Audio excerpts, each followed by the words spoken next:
하나님 나라의 백성인 하백 여러분, 하백의 성경 아카데미에 오신 것을 환영합니다. 이 시간은 그리스도인이 꼭 알아야 할 기본 진리 7강 시간입니다. 함께 나눌 주제는 신앙 문제에 관한 최종적 권위의 성경입니다.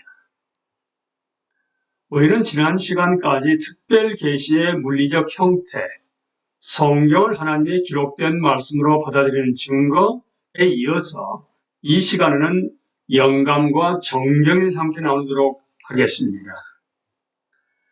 관련된 성경 구절은 성령의 내적 증거와 정경에 관련해서 이렇게 많습니다. 여러분들 꼭 한번 나중에 하나하나 찾아보시기 바랍니다. 이 말씀 중에서 요한복음 5장 15장 26절 내가 아버지께로부터 너희에게 보낼 보혜사 곧 아버지께로부터 나오시는 진리의 성령이 오실 때 그가 나를 증언하실 것이요. 출애굽기 31장 18절입니다. 여호와께서 시내산 위에서 모세에게 이르시기를 마치신 때에 증거판 둘을 모세에게 주신 이는 돌판이요 하나님이 친히 쓰신 것이더라. 누가복음 24장 27절입니다. 이에 모세와 모든 선지자의 글로 시작하여 모든 성경에 쓴 바 자기에 관한 것을 자세히 설명하시니라. 영감에 관한 학설입니다. 하나님이 성경 기록 과정에서 일하신 방법을 설명하기 위해서 수많은 학설이 만들어졌습니다. 그 중에 구술설이 있습니다. 이 학설의 가장 강력한 형태는 성경을 기록할 때 인간 저자들이 사실상 아무런 역할을 하지 않았다는 주장입니다. 그들은 단지 하나님 말씀을 최종적으로 거룩한 성경으로 통합하는 수단으로 사용된 인간 키보드에 지나지 않았다는 것입니다. 예언자 모델은 하나님의 행동, 그러니까 예언자들은 그분께 사로잡히고 고양되었다는 것을 강조한다는 측면에서 구술설을 지지할지도 모릅니다. 대체로 하늘로 올라가신 그리스도가 구술해 준 것처럼 보이는 소아시아의 7교회에 보낸 편지의 일처럼 하나님이 택하셨다면 자신의 말씀을 표현하는 수단으로 그 방법을 능히 사용하실 수 있으십니다. 그러나 이 방법은 사람이 말했다와 같은 형식처럼 인간적 요인을 분명히 보여주는 신적 영감의 다른 예들을 설명하기에는 적절하지가 않습니다. 즉 환상이나 황홀경, 하늘에서 온 음성 같은 현상들이 분명히 일어나기는 했지만 그것들이 성경의 영감을 반드시 필요로 하지는 않았습니다. 적절한 이론을 갖추기 위해서는 이런 점도 고려할 필요가 있습니다. 보다 덜 직접적인 방식의 영감은 누가복음에서 볼 수가 있습니다. 누가복음은 그것을 기록하는 일이 저자 자신에게 좋은 일로 여겨졌기 때문에 쓰인 책입니다. 누가가 확실히 그랬듯이 경건한 그리스도인이었던 복음서 및 사도행전 저자들이 성경을 기록할 당시 하나님의 도움을 구하기 위해 많은 기도를 드렸을 것이라는 점은 의심의 여지가 없습니다. 그러나 저술 자체가 의식적으로 하나님에게서 촉발되거나 동기부여된 경우는 드뭅니다. 또한 솔로몬의 아가나, 바울의 빌레몬서, 아굴의 잠언과 같은 성경 구절들의 배후에는 명확한 초자연적 자극의 흔적을 찾아볼 수가 없습니다. 더 나아가 많은 경우 성경 문서가 최종적인 문학적 형태로 이루어지는 과정은 비교적 인간적입니다. 예를 들어 역사를 직접 연구하거나 이전 자료에 직접적으로 의존하거나 다른 책에서 내용을 차용하거나 여러 차례의 편집을 거칩니다. 또한 책에 따라서는 사용되는 언어들이 저자의 문체를 분명하게 보여주고 심지어 저자의 문체가 지닌 빈약함을 드러내기도 합니다. 이렇듯 영감의 방식은 인간 저자의 의도나 개성을 무시하지 않습니다. 인간 저자들은 단순히 인간 키보드가 아닙니다. 복음지 그리스도인들이 구술서를 고집한다는 불공정한 비난을 자주 받는 것을 감안하게 되면 이 점을 자세히 설명할 필요가 있습니다. 사실 종교개혁 시대부터 오늘날에 이르기까지 책임 있는 개신교 신학자들은 어느 누구도 구술사를 주장하지 않았습니다. 적응설입니다. 이 관점은 영감 과정에서 하나님이 자신을 인간 저자의 한계에 맞추셨다고 봅니다. 성경이 여러 차원에서 오류가 있다고 주장하는 학자들은 자주 이 학설을 지지합니다. 그들은 하나님이 스스로 인간 저자의 한계에 적응하기로 선택하셨으므로 성경에 인간의 결점이 포함되는 것이 불가피하다고 주장합니다. 마치 빛이 스테인드 글라스를 통과하면서 색깔을 띠듯이 하나님의 계시가 성경이 기록될 때 인간 저자의 결함과 함께 나타난다는 것입니다. 이 주장은 성경의 신적 기원과 신뢰성에 대해 성령이 주신 그리스도인의 확신뿐만 아니라 성경 자체의 관점과도 정면으로 배치됩니다.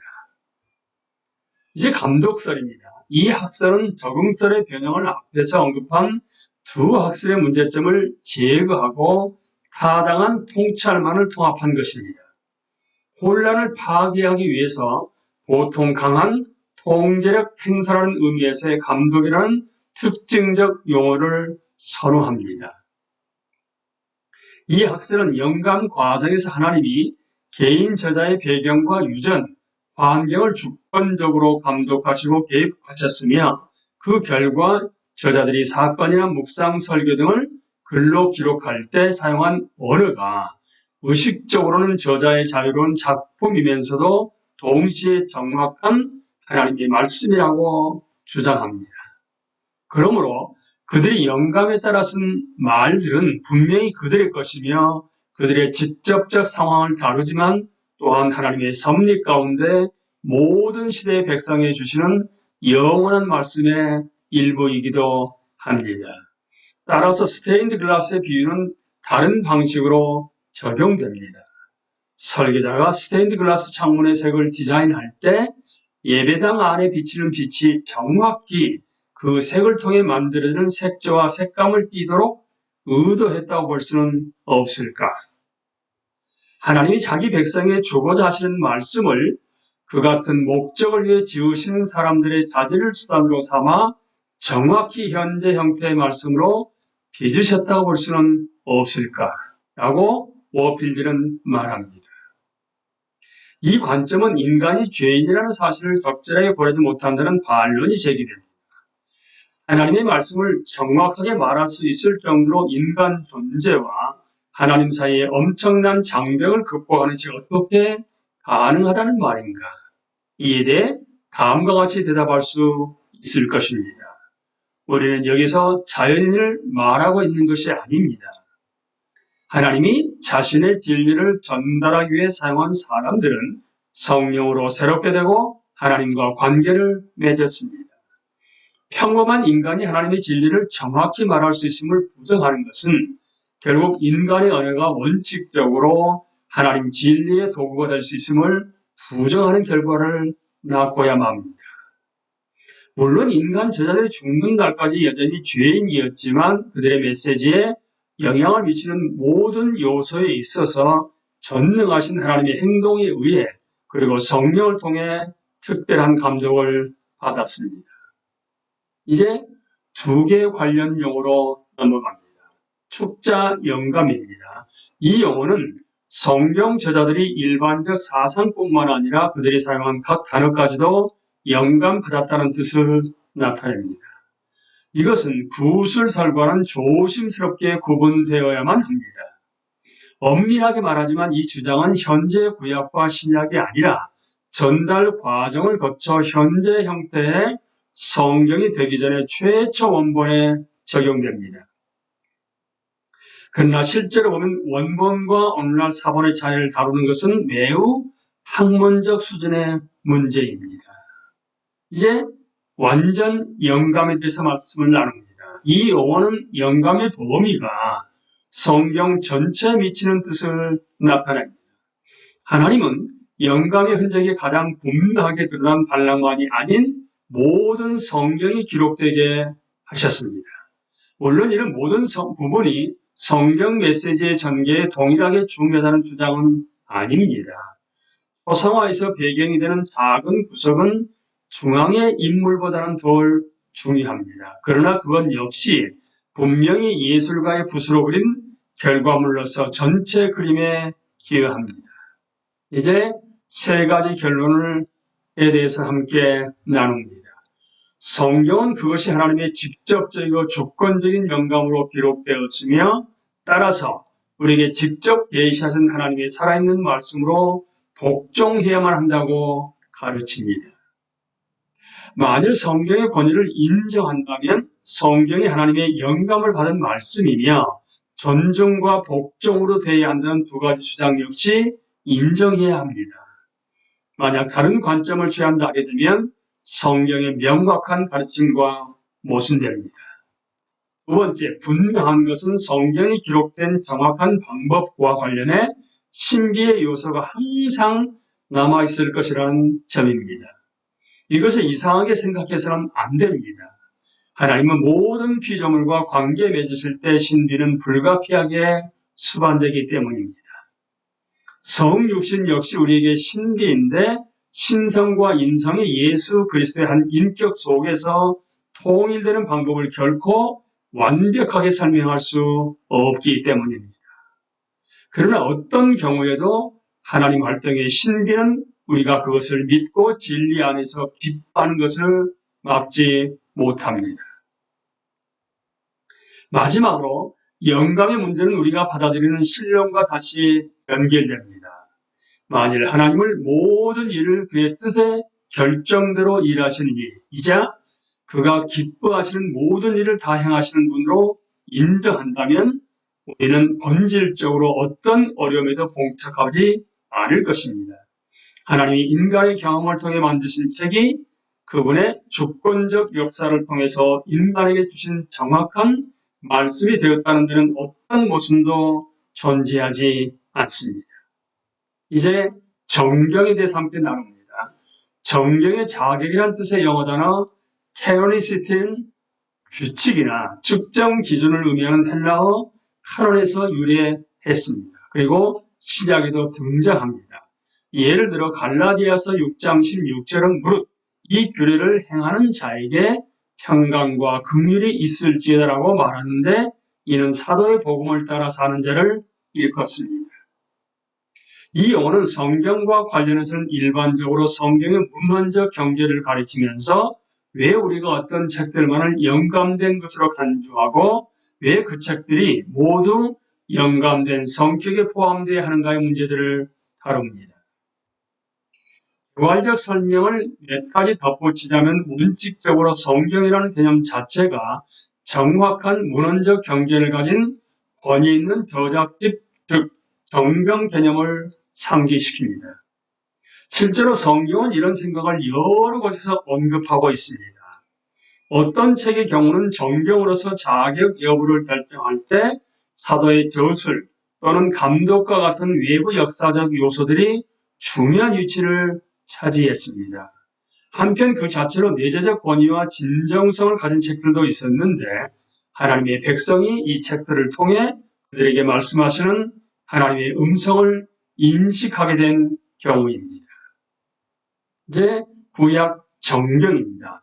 구약 안에는 첫 5 모세오경이 초기에 공식적으로 인정받았다는 내용이 확실하게 언급되어 있습니다. 유대교에서 어떤 책을 정경으로 수용하는 근거가 무엇인지는 알려져 있지 않기 때문에 우리는 주님과 사도들이 구약을 정경으로 인정했다는 점에 1차적으로 주목해야 합니다. 예수님은 다양한 문제에 대해 당시의 종교 권위자들과 논쟁하셨지만 정경에 대해 불일치가 있었다는 기록은 존재하지 않습니다. 누가복음 11장 51절에는 예수님 시대의 회당에서 사용된 정경이 오늘날 우리가 사용하는 구약과 같다는 사실이 암시되어 있습니다. 유대인들이 정경의 내용을 놓고 논쟁을 벌였던 시대는 거의 없었던 것 같습니다. 구약 헬라어판에는 몇 가지 외경이 포함되어 있었지만 그 어떤 것도 팔레스타인에서 명확하게 인정받지 못했습니다. 시대를 통틀어 외경이 팔레스타인이나 알렉산드리아에서 공식적 유대에 의해 인정받고 수용되었다는 증거는 없습니다. 오늘날에도 여전히 유대인들은 현재 구약으로 묶인 책들만 성경으로 받아들이고 있습니다. 이제 신약 정경입니다. 사도시대는 신약까지 정경으로 승인해야 할 긴급한 필요는 사실상 없었습니다. 거기는 적어도 두 가지 이유가 있습니다. 첫째, 교회는 예수님의 사역과 관련한 사건 및 가르침에 대해 상당한 분량의 구전을 이미 보유하고 있었습니다. 둘째, 사도들과 그들의 직계 제자들이 살아 있었기 때문에 사도들의 가르침을 좀 더 내구성 있는 형태로 보유할 필요성이 상대적으로 적었습니다. 부분적인 이유는 교회가 지리적으로 넓게 흩어져 있었기 때문에 신약의 책들을 수집하고 승인하는 데 상당한 시간이 걸렸습니다. 그러나 사도시대에도 권위 있는 저작집이 궁극적으로 등장할 것임을 시사하는 요소들은 있었습니다. 예수님에 관한 전통을 보존하는 교회의 관심은 그들이 예수님의 사역과 그것을 기록으로 보존하는 일의 규범적 본질을 인식했음을 보여줍니다. 정확히 바로 이것이 사복음서의 기록 배경이었습니다. 또한 교회는 사도들의 서신을 특별히 존중했습니다. 예를 들어 바울은 서신들의 사도적 권위를 확증하기 위해 자신의 서명을 덧붙였고 그의 서신을 교회에서 읽도록 지시했습니다. 베드로서 3장 16절은 바울의 서신들이 베드로와 바울 생전에 성경으로 인정받았음을 보여줍니다. 아울러 요한계시록 21장 18절 이하의 내용은 교회가 초기부터 공인된 저작과 비공인된 저작을 구분했다는 증거가 됩니다. 정경으로 간주되는 신약 성경에 나타났을 완료는 또 다른 중요한 표지는 속사도시대로 알려진 사도시대 직후의 기독교 저자들에게서 찾을 수 있습니다.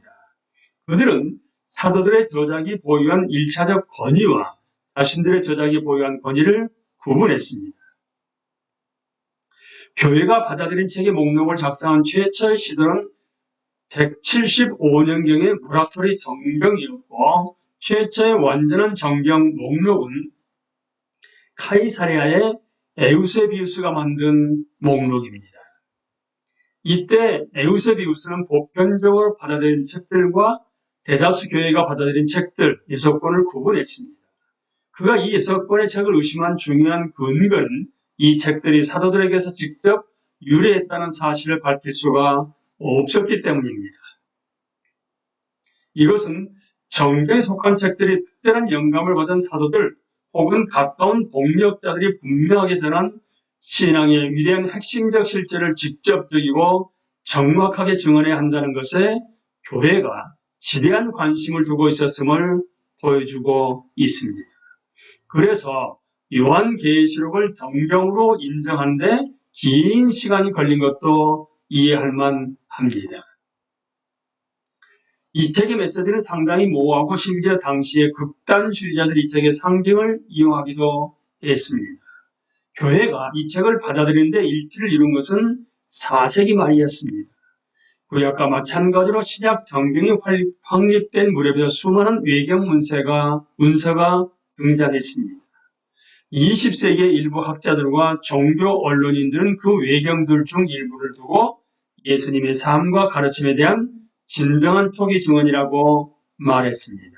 그러나 그것들을 대략만 읽어보아도 대부분 신약 자체의 내용과 매우 다름을 알 수 있습니다. 한 예로 베스트셀러였던 소설 다빈치 코드 덕분에 널리 알려진 막달라 마리아 복음을 살펴보지요. 흔히 볼 수 있듯이 이 책은 진짜라는 느낌을 주려고 1세기 인물의 이름을 붙였습니다. 이 책은 마리아가 예수님께 어떤 계시, 특히 선교사에게 경계를 설정하는 것에 반대하는 계시를 받았다고 주장합니다. 또한 사람들은 마리아 복음이 실제로 책에 기록되지는 않았지만 예수님의 마리아와 결혼했음을 암시한다고 주장했습니다. 하지만 예수님께 아내나 자녀가 있다는 신뢰할 만한 증거는 결코 존재하지 않습니다.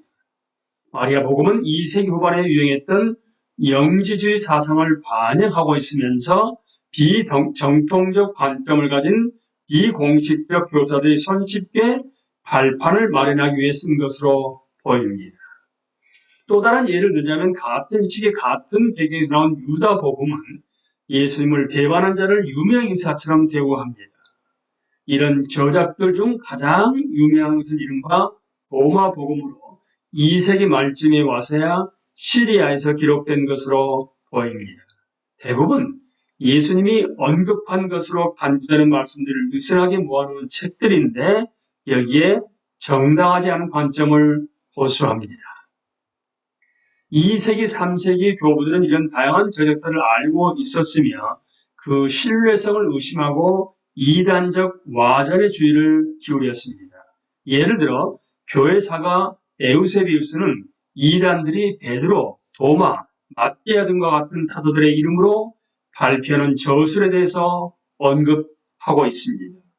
대중매체에서 이런 문서를 일부를 가지고 대중적 관심을 불러일으키려고 하지만 사실 그런 문서들은 정경에 포함된 4개의 복음서들보다 훨씬 늦게 쓰인 것임을 기억해야만 합니다. 신약의 복음서, 마태복음, 마가복음, 누가복음, 요한복음이 역사적 예수를 이해하는 최고의 원천이라는 증거는 매우 강력합니다. 신약의 복음서들은 직접 목격한 증언자들의 증언에 기초하며 예수님의 가르침과 삶, 죽음, 부활을 참되고 정확하게 말해준다라고 크레이그 에반스는 말합니다. 정경화 과정에서 교회는 기독교 집단 사회에 혈안되는 문서들 중 특정 문제에 자신의 권위를 부여하려고 노력하지 않았습니다. 오히려 교회는 성령의 인도를 따라 정경화된 저작들을 통해 그리고 오직 그 경계 내에서만 선한 목자의 진실한 음성을 명확히 들었고 계속해서 듣고 있습니다. 우리는 이제 신앙 문제에 관한 최종적 권위의 성경에 관련해서 이제 영감과 정경까지 함께 나누었습니다. 다음 시간부터는 다른 문제들과 해석하기에 대해서 함께 나누도록 하겠습니다. 감사합니다.